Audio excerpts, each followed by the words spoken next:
Shalom. Shalom. This is how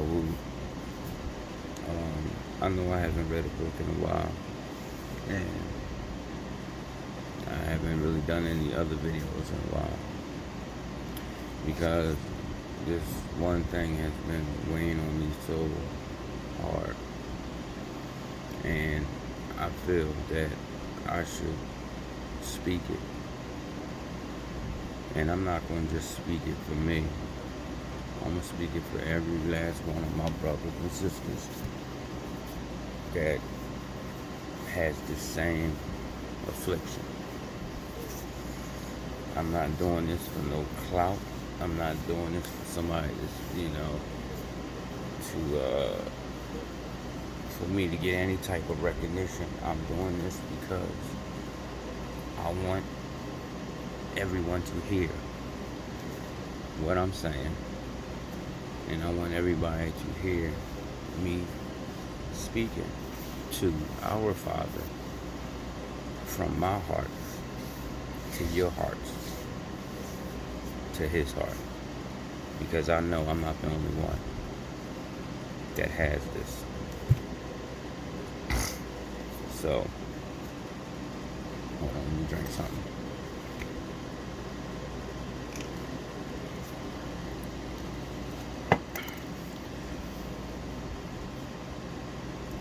So when I was a little young child, the last time I saw my actual birth father, I was 6. He bought my sister's bikes, 2 twin sisters, and he took me somewhere in South Philly. I grew up in South Philly, 1012 South 3rd Street, 5th Street projects. And my mom, whatever happened, don't happen. And my mom was married to a man named John. And John took the job of being my father. And he was a very strict man. He didn't play. So he convinced my mom to send us to Catholic church. My mom does not do the church at all, which is a blessing, So let me say this. So as a child, I knew that I had a physical father, and I knew I had a spiritual father. A lot of things I knew. So I'm in the Catholic Church not even looking at this time, just more listening to see. I wanted to hear his voice, the spiritual father, because I knew he was there. I knew that it was something about us that we were different, and I knew that I was different. I seen that what we were going through, living life, and how we were living was unfair at the age of 7 and 8 years old. So when I found out that it was absolutely impossible for my father to have keys to that church, to that building, and he did not go in that house frequently at all. He never came there. I disrespected the place and spit on the floor and spit on the pastor's minister, or whatever he was, on his feet. Pastor Meisenbach, that was his name. And of course I got chastised for it, which I didn't care. I mean, I cared when it was happening because it hurted, but I still didn't care. So then my physical father died from an injury at work, and a floating embolism went to his heart and killed him on the operating table because he had a bad back injury, which a floating embolism is a blood clot. December 14th, right before the wicked holiday Christmas, which during those times I celebrated because I didn't know any better. But I'm still searching. Now,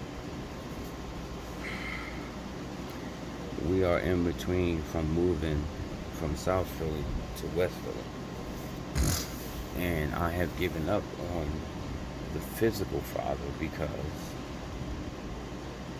I felt that he left me. And I'm going to group my father that donated his bodily fluids to make me, and my other father that donated his time and his love to try to raise me. And I'm going to put them together. Because any way you look at it, I lost my father. But I knew I still had a spiritual father. He was one that could talk to me, in my sleep. Things, because I remember having dreams. I remember talking to someone. He wasn't a wicked, he wasn't a sinister looking. He had a light about him. I just can't remember, but I remember talking to him. And I remember making an agreement. I told him I wouldn't, smoke weed. I wouldn't do none of those things. Which, I broke the agreement when I hit a certain age. That was true. But when I was younger, I kept it, and he protected me because I really barely had any problems with anybody. I never got into too much of anything until I broke the agreement. I was really protected, and I knew it. So me and a friend of mine, we're going church to church, one church to another church. We're not going every day. It's just once in a blue. My friend Scoop, we would just say, come on, let's go sit down in church and see what they're talking about. Now, in my heart, I'm looking for my father. Right? I know he's there. I'm looking for him. I know he's there. So we're in this church, and I'm listening to the leader of this establishment read lessons and actually reading history about my people that he left for me and for us to find him. He left this for us to find him. He wanted us to search for him, right? And I knew this. And when I listened to minister talk and say what he said about the information my father left, our father left, I'm sorry, so that we could find him. He was a liar. He was lying on my father. He was lying on him. So I hated him for it. And I left that building after I made a loud, distraction by calling him a liar and get up and walked out. And at that time I was 11 years old. But I was still looking. And at a time I separated from that totally. I stopped looking. Physically stopped looking, but in my spirit I still was looking. So right before I got married, when I met my wife, she convinced me to go to church with her. I'm sorry, my son-in-law first. oldest sons and mom. She had me going to church, and I was listening to them. Another man, head of a building, who said that my father had the keys to this place, and he comes there all the time, and he lied verbally and physically. He said that what they're doing, my father sent a male spirit to do this to them, to the people. And I knew he was lying. So I cursed the place and I left. This one I cursed the place to my kid's mom, not to the people. I called them all kinds of names, called them liars and fakers and everything else. Then I get to my wife before we were married. And she convinced me. And I listened. And I listened. And I listened. And I knew they were lying. But I didn't curse them. I sat down and I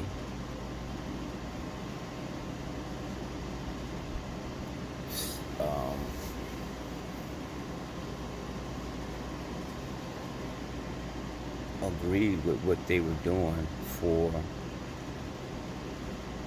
the, the heart of a woman. I hearkened to a woman and listened to their mess. I even tried that wicked ritual that they did. I tried it for months, and I tried it and tried it to the place where I had to fake the ritual because I knew that it wasn't real.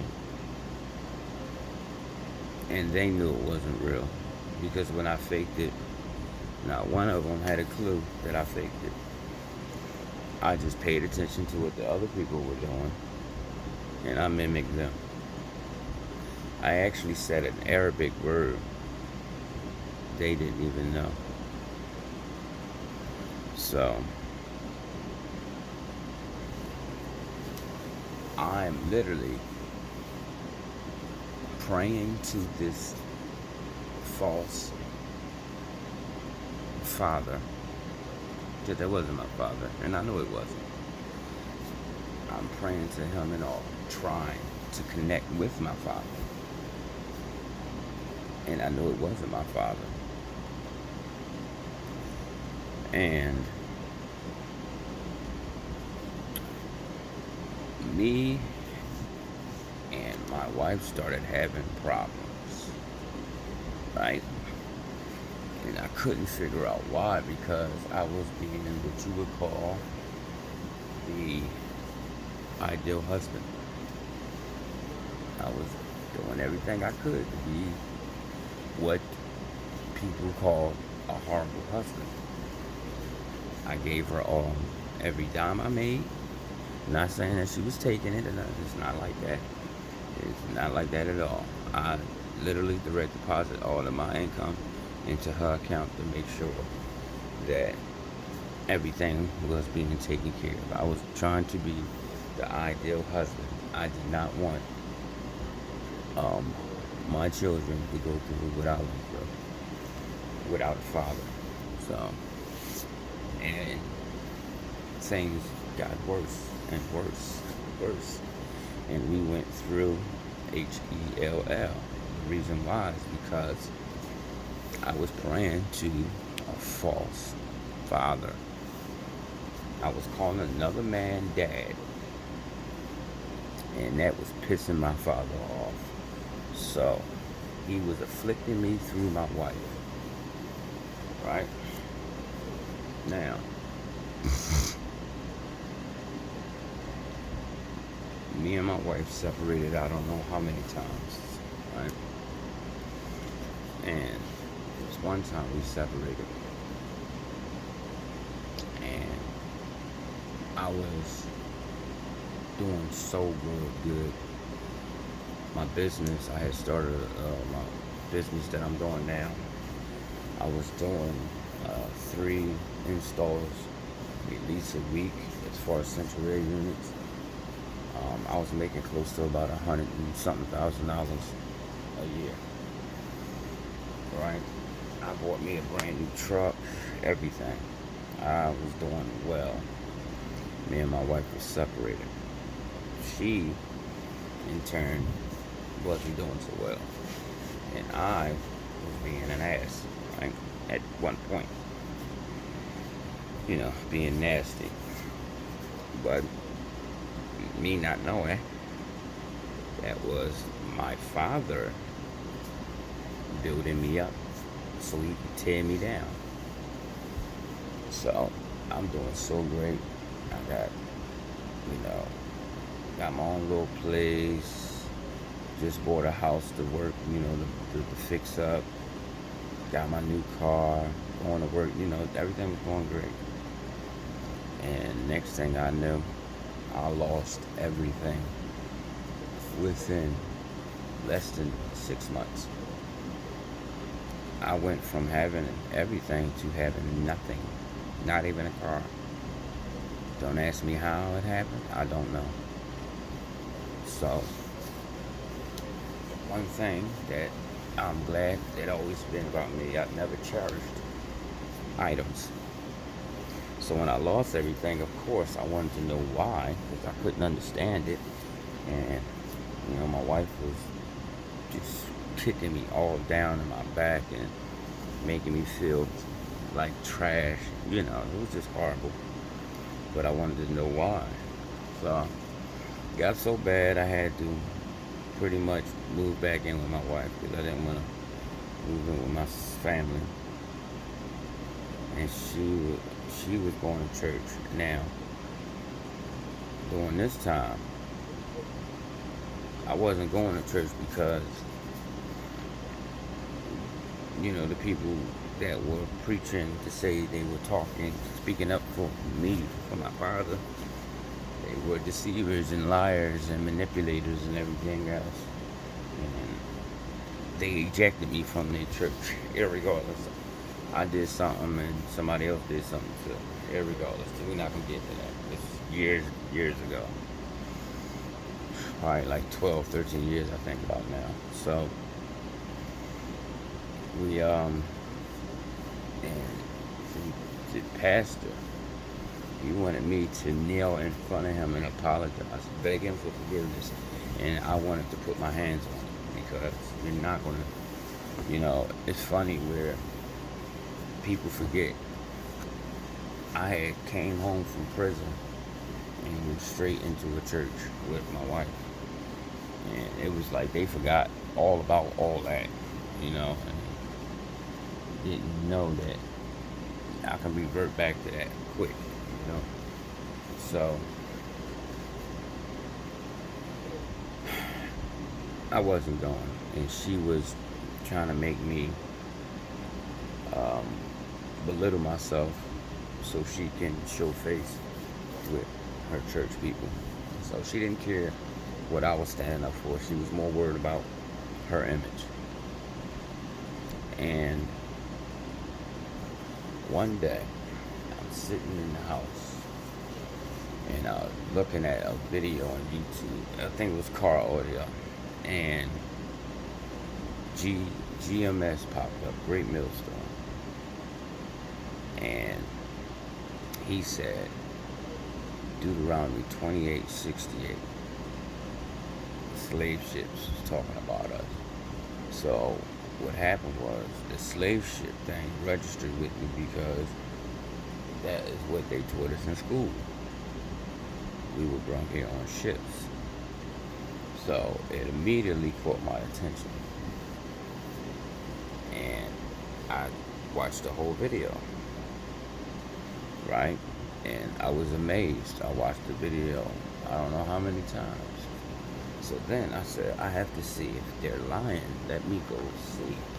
So I went and got me a Bible, and I went into the Bible, and I found it. I said, oh my goodness, this is what I've been looking for, right? This is talking about us. Then sadness came over me because I said, I've been going to these churches all these years, and not one of these brothers, well, not one of these Israelite Hebrew brothers, these church pastors, told me anything about this is about us. I knew it. I knew it in my spirit, but I didn't know. You know what I'm saying? So I'm so happy. So the first thing I do is I said, oh my God, I gotta get in one of these camps, join this group, because I'm gonna meet my father. I was so happy because I'm like, I have a father. Like, that's what was in my heart. I said, I have a father. I'm not some little boy running around wishing I had a dad. I have one, you know. And now it's spiritual and physical together, right? So I'm calling these camps, all of them, and they will not accept me. That means they had me questioning my ethnicity. They had me questioning my own ethnicity. They had me thinking I wasn't who I was born, you know?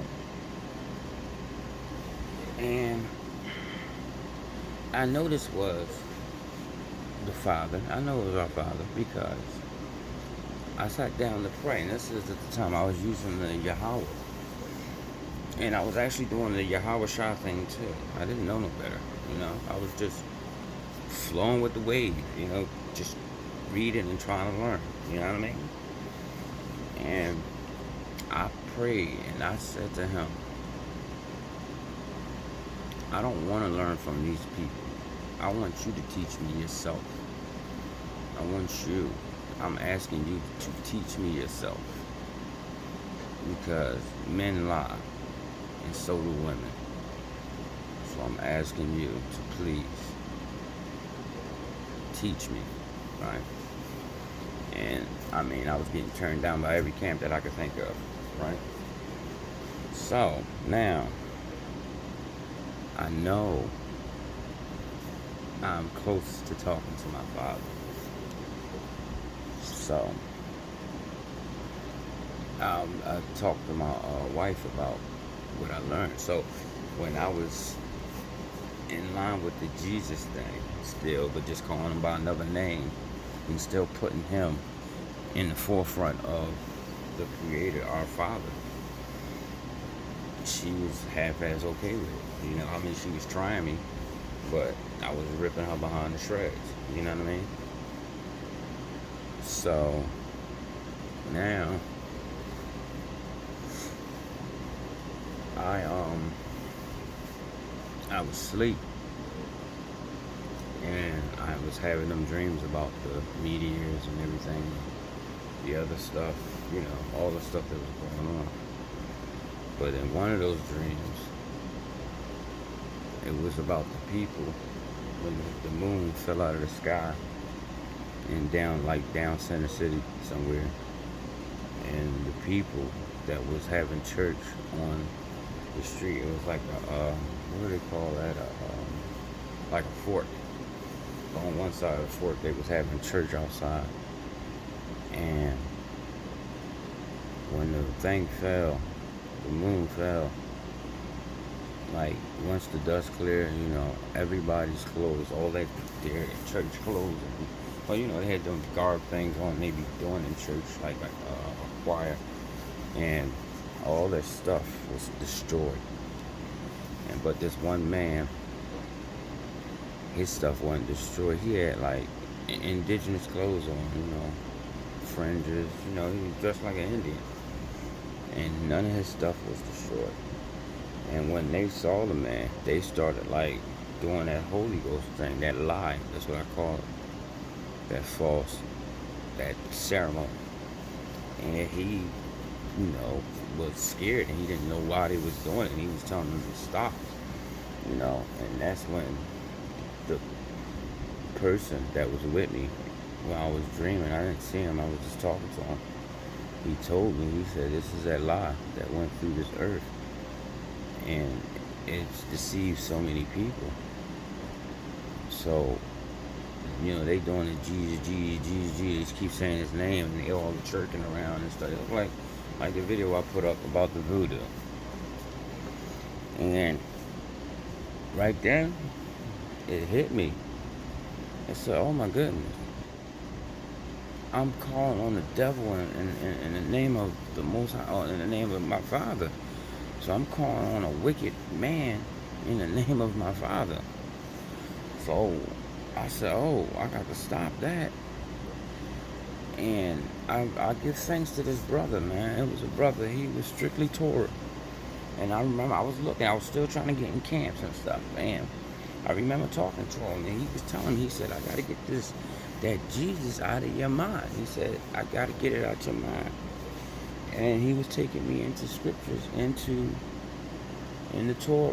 He took me into Proverbs, and he was showing me that, in the beginning, wisdom, she was with him. She was with the Most High.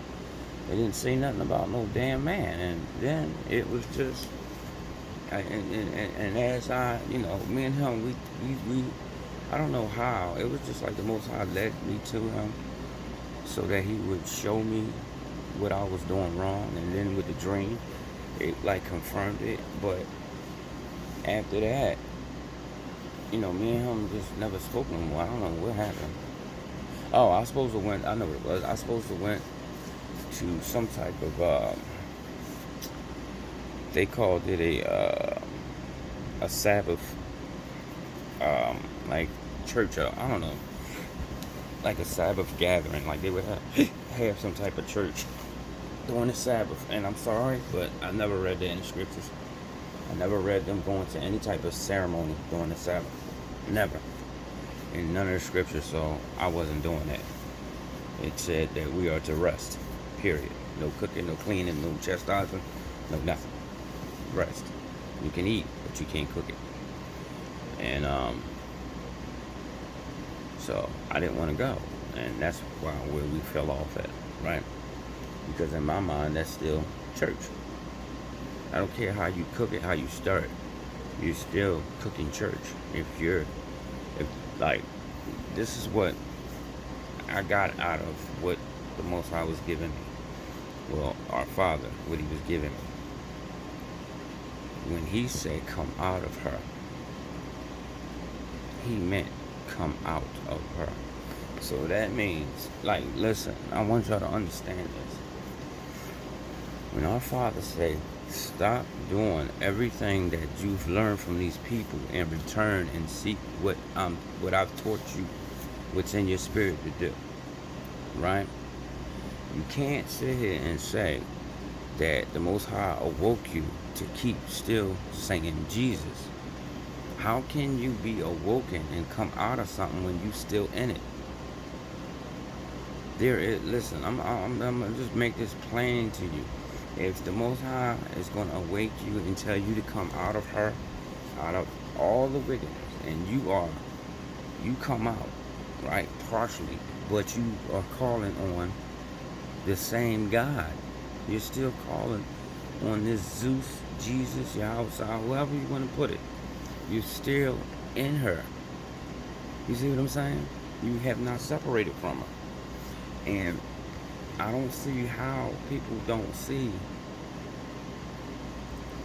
he's calling you away from everything. There was no Christ before they got here. You ain't know nothing about that. You ain't know nothing about no Yahweh Shah neither. That's a word they made up. They made that name up. So how? I just want to know. How? So you have your Father telling you, stop doing what they have you doing. And you are still doing it. And you just using different names. Made up names. They are made up names.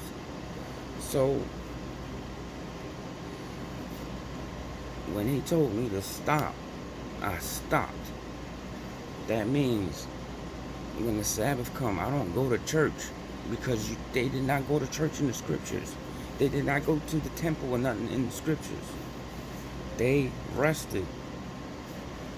That's what they did. They rest. So when he says come out, that means you have to stop all of it. All of it. Not what you want or what you think, or not to turn it a little bit this way and a little bit that way. Understand this. Just think about this. You telling your children to stop stealing the fruit from the people's yard. And your children say, okay. But the branches are hanging over the fence and he's still taking the fruit. Now, some people might say, well, it's on my property. But is it your tree? That's the question. You know, we have got so caught up with their mess and involved in their wicked and greedy ways. We don't understand. Listen, he wants us to come out. Period. So if our brothers and sisters kept the Sabbath the way it's written in the book, then that's the way you keep it. If the Most High says that the earth is a plain and he put a firmament over the earth and we're submerged in water, you might as well say, or there's waters above and below us, and he said he put lights in the sky, then that's what he did. If you are going on NASA looking at some sun, whatever you want to call it, some thing they got that's telling you the sun, that means you're calling the Most High a liar. You're dishonoring your Father, because he told you, I put the sun and the moon in the firmament with you.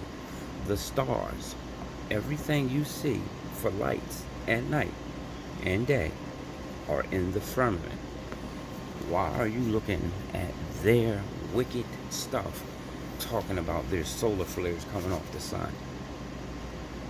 Now, the one thing I will say, if that was a correct or real model, then it is the Creator that them fireballs are coming off of, because he is an all-consuming flame. He is. So I would say that, but don't quote me. So if the Father's saying the sun and the moon is in here, the stars are in here, then it's in here. It ain't nothing else. It ain't no different. It ain't halfway. It ain't nothing. If he's saying the earth is fixed and it does not move, then that means it's fixed and it does not move. And you should not be talking about no ball, because you're calling your Father a liar. Now,